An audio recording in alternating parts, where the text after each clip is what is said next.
Welcome to another daily puzzle. This one was submitted by KHAL41, so thank you very much for that.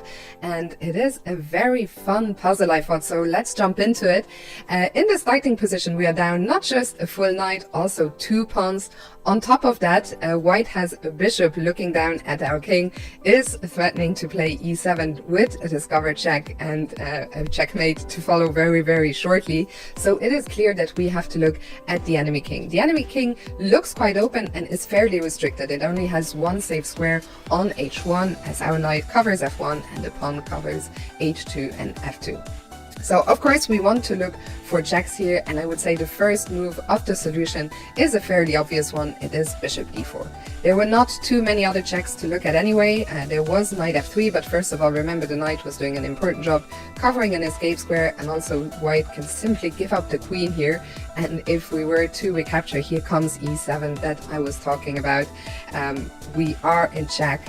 White is threatening all sorts. It is especially threatening to just take on the 8, and this is mate into to follow here after, let's say, bishop d5. Here comes the new queen. And here comes the mate. It's only one of many possible mates, but yes, after knight f3, queen takes f3, this is a forced checkmate against us, not what we want to see. So let's return to the winning move, bishop d4 check.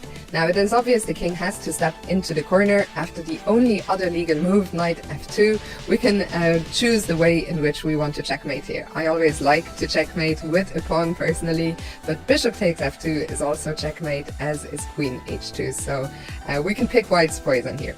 So after bishop d4 check, the king goes into the corner, and this is the critical moment. In general, when we're looking for a checkmate attack, we want to continue checking, but the problem is we don't have too many checks at our disposal. In fact, the only check here is queen takes h3, and queen takes h3 would be very good if it wasn't for the pesky queen on b7 defending the pawn on f3, which means that after bishop takes, once again the queen comes back to sacrifice itself, and we are the ones getting checkmated in just a few moves.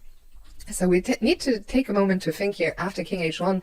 Well, if we don't have a check and our main concern is still e7, but maybe we will notice that after bishop takes h3, suddenly e7 is no longer checkmating us, because now we can meet this check with a discovered checkmate.